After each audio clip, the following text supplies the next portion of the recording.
Hello and welcome to the new workshop again. In this workshop vlog we're going to have a look at what I bought, we're going to have a look at the projects I'm doing, and most importantly we're going to take a look at the lathe cart. I can't wait to show you this thing. It's a really useful addition to the workshop, so let's have a look at that first. So the reason I built this lathe cart was I wanted to be able to take the lathe about, sort of move it about the workshop, rather than having to lift it. It's not too hard to lift, you can lift it by yourself, but to be honest, I don't particularly want to have to lug it about. I'd rather just have it on wheels so I can push it about the workshop. So I spent, I don't know, quite a few hours designing, making it. My friend came over and helped me build it, which was really helpful of him. And he got some really nice cinematic shots of it, so I'll add those into the edit. But let's have a look at it now. So on top is where my lathe sits, and you can use this as a bit of a workbench as well. Down here is where I can have all my spindle blanks and bowl blanks. Currently I've got 2 ash blanks, a zebrano blank, 2 beech blanks, bit of beech back there, bit of oak, bit of ash, bit of wild mango, bit more ash, bit of panga panga, and a bit of umbilo. In here we've got some lathe tools in this metal tin. We've got my round scraper in there, and then I've used these little bits of spindles to make these handles. In here we've got my sort of lathe things, so my hammer, which I actually made on the lathe. This was really useful in building this. I actually used this for the majority of this project for hammering in these bits because they're quite a tight fit. And then I bought these 2 plastic crates, which I'm actually going to be replacing these smaller ones with. They were £1.50 from B&Q, which I think is an absolute bargain. I'm going to use them for things like masking tape, paints, pen blanks, drill bits, turning calipers, anything that I use on the lathe. On the side, I did an Instagram sort of questionnaire thing about what people thought I should do. I'm probably going to be adding lathe tools and safety equipment. On this side, I might add the sticker wall. I haven't decided yet, but so far I'm pretty happy with how it's turned out. Yes, it's not perfect by any means. I need to add some things to stop these flying open in the wind, but we'll get there. But so far I'm pretty happy with how it's turned out. And yes, it's on casters. They can hold 70 or 80 kilograms each. I think it's 70 and I've got 4 of them, so I can hold 280 kilograms in theory. But I know it can hold 100 kilograms. I've sat on it, the lathe's been on it, I've had loads of tools on it, all the wood, so it can easily hold 100 kilograms, no problem. At the moment I think it's locked, but I'll see. Nope, we can move it about if I unlock the back wheels, but I'm not going to do that in a moment. But yes, it is on wheels, which makes it really easy to lug about the workshop. And then I've got some hinges. Yes, you can use cabinet hinges, but I don't really care if I see them on the outside. It's more about function rather than the form of it. I did want to use thicker plywood for this rather than this 5mm stuff, but I didn't have any, and I didn't really want to go and buy any, so I just made do with what I had. These wheels shut.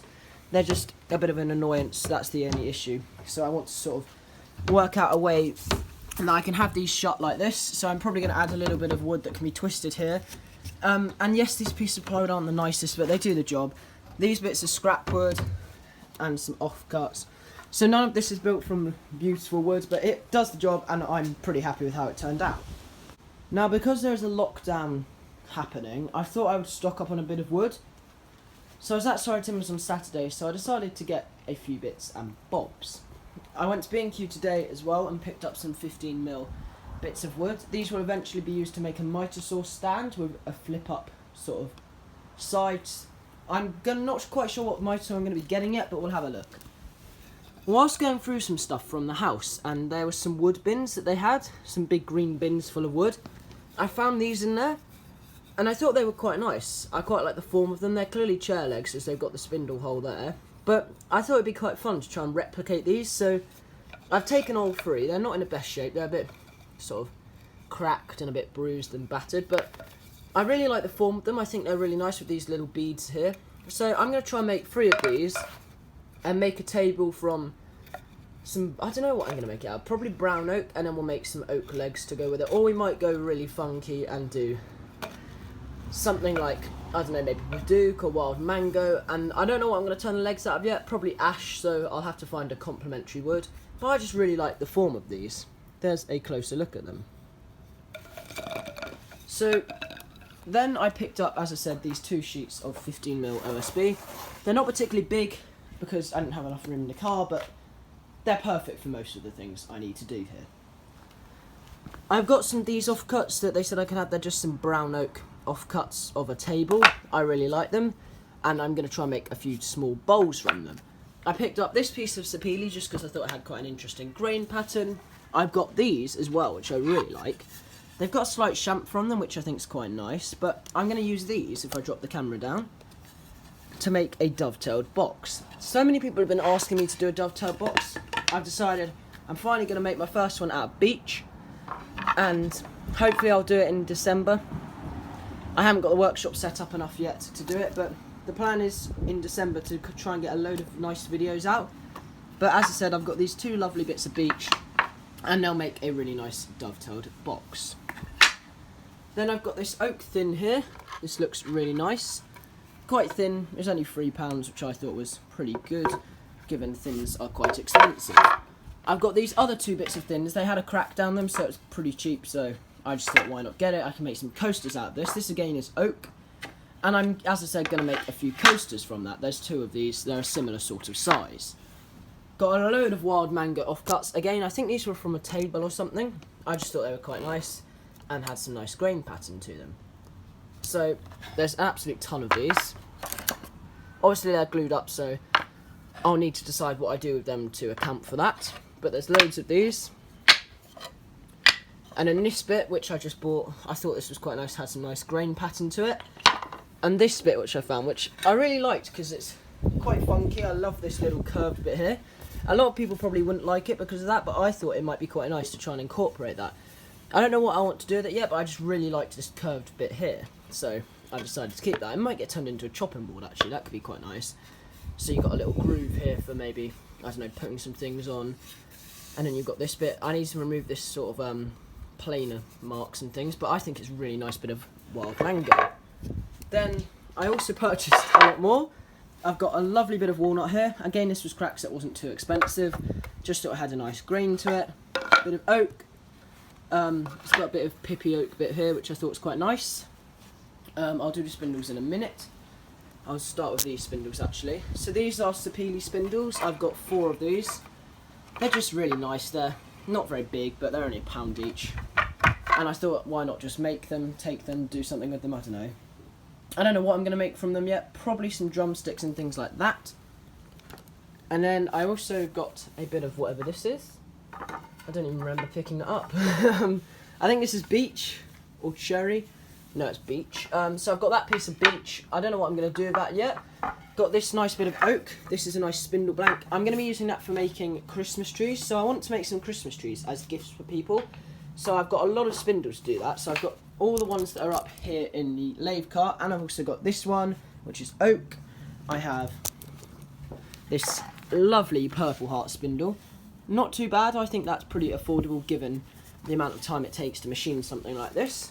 A Babinga one. I've never worked with Babinga, so why not start by buying a spindle blank? I love the colour of this. It's sort of like a brownie, I don't know, it's like a brownie crimson colour. I just thought it was a really nice bit of wood, so I picked that one up. An ash spindle blank. These are really cheap, so they're great for practicing on. They're only £3 each, which I think is really cheap given what they are. Lovely bit of Zebrano here. Really, really like this. I'm going to use this to make a couple of Christmas trees. The same with all of those spindle blanks. So all of these are going to be used for making Christmas trees, plus probably another 3 or 4 spindle blanks. Got this lovely bit of walnut here. Again, don't know what I'm going to do with any of these. I just picked them up for a bit of fun. This one, it's got a nasty knot here, but we might incorporate that. I don't know. It could be quite a nice handhold if it was nice and smooth. But that's just another bit there. A lovely bit of Zebrano thin. Probably make a box or something out of this. It's quite thin. It's got a little bit of a bow at the very end, but it's a good bit there. This is why I buy the offcuts with flaws in them, because I can make them work and they're cheaper. So that's why I like to choose these bits. Although, if you want a beautiful piece, obviously it's going to cost a bit more. I love these bits of Padook. They're very thin, but I thought I could do something quite fun with these. I'm thinking a box out of these, but these could be used for the lid. I'm thinking maybe using the Padook and maybe the walnut. I know it might seem a pretty random mix, but I think that could look really nice if I did like that. Put the Padook and the walnut next to each other and made a box lid from those. Another bit of Padook here. Love the colour of this one. This one's gorgeous. And then, last but not least, a load of pen blanks. I haven't even got a pen mandrel yet, but I'm planning on getting that, and I'm planning on turning pennies in November. So what have we got here? I think we've got 5 wild mangoes, 6 wild mangoes. If you buy them in a job lot, it's always easier. So wild mango pen blanks there, and then we got 1, 2, 3, 4, 5 walnut pen blanks, and I've also got some panga ones, and I think that's it. So there's a look at all of the wood I purchased. I think that's a pretty decent amount. Didn't cost me very much, so I think that's a decent amount of wood, and should be fun to make a lot of projects from. Let's have a look at what else I've been working on. I recently purchased this Bauer sander. It's a random orbit sander, and I really like it. I am aware there's a product recall with the 2018 and 19 model one, but that's a 2021, which is absolutely fine. I've used that to sand most of this workbench, and I absolutely love it.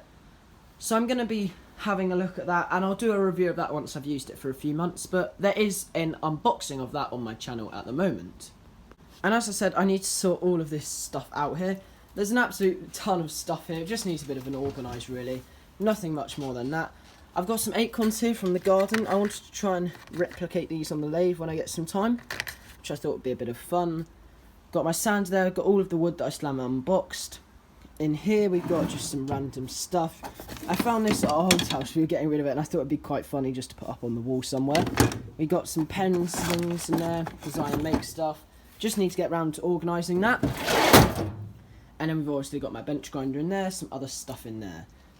And I also need to tidy up all of that stuff on that workbench. And then we've got this workbench restoration that I'm still working on. It's getting there, I just need to sand a bit more of the legs, and then we'll finally get to oil it. Haven't decided what finish I'm going with yet, so if you guys have any suggestions, please let me know. We've now got all my sheet material just stored here temporarily. As I said, I did stock up because I was making a lathe cart, so we've got a load of extra bits here. Sorry about the poor lighting. So hopefully I'll use some of those. We've got the blinds there. I took them from the old workshop. I don't think I'll use them, but if not, we'll find something for them. Then we've got all of these bits of CLS timber here. I've got 1, 2, 3. I've got 4 here, one I've started to use.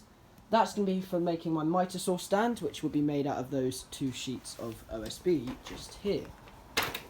Focus the camera. So, as I said, I'm going to try and use these 2 bits and the CLS timber there to make a nice mitre saw station. I haven't bought the mitre saw yet, but I'm going to have a look and hopefully buy one in the next few days. I'm thinking I might go with an Bauer one again, because I really like Bauer.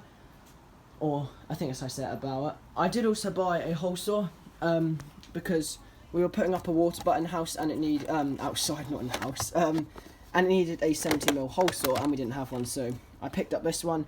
Really like it, it's great. Me and my dad just put that up today, and this performs really well. So, hopefully we'll get to see some more of that at some stage. I need to put these inside the lathe cart along with some of the other stuff here. It just needs a bit of an organise really.